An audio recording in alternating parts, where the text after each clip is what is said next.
So this is another way that I would pass the time. Drawing.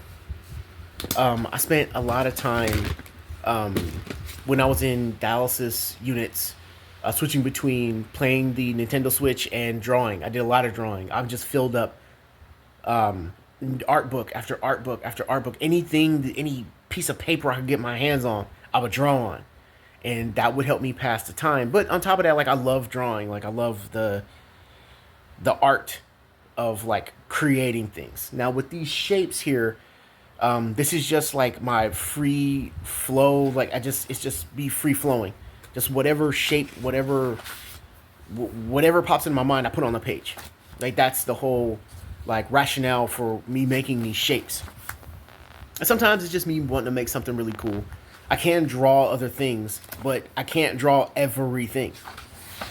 But a lot of the things in this notebook would be stuff that I would do. I would get in again, sit down, settle in, pull out a notepad, pull out my art book, and I would just start drawing. And I would try to draw as many pictures as I could until I started getting affected by orthostatic hypotension. I had to stop because I would lose focus and I would start making mistakes, and my skill would dull and it wouldn't be as sharp because my blood pressure's dropping and I'm having a hard time focusing.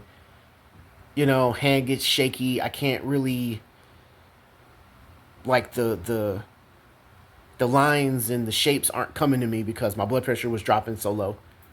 So I would be in units and like technicians and like nurses and stuff like that would see me drawing, and they would see these like abstract shapes and they like really wouldn't know what they were, and then it's like, oh well, I don't really know what this is. It's not anything. So this guy's kind of weird. Let me like avoid him and not really pay too much attention to him because he draws these weird shapes. He's a weird guy. But like doing this, indulging in something that I love this much, just countless hours of me just creating, just page after page after page. It brought me a lot of joy.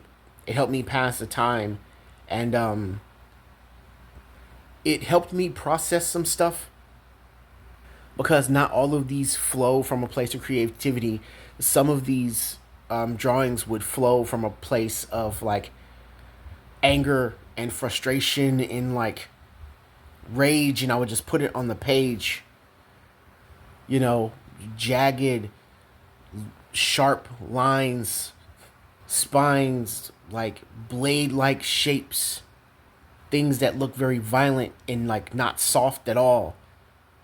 And with some of these, I would look back on them and I would be able to see like where my mind was at when I created this shape. Sometimes, not always. Sometimes I just wanted to make something like, what's the coolest shape that I could make? Like, what's the coolest thing that I could possibly make? Because when I, in with dialysis, going to a dialysis unit, it wasn't like the happiest time, of my life. It was very frustrating and difficult, and like dialysis wasn't fun for me, you know.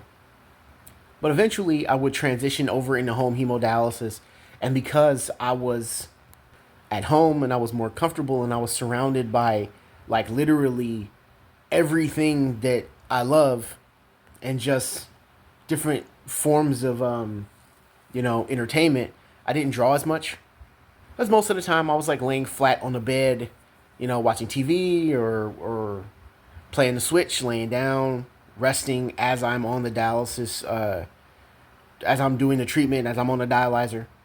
So I'd be on the dialyzer for like 4.5 hours, both in center and at home, you know.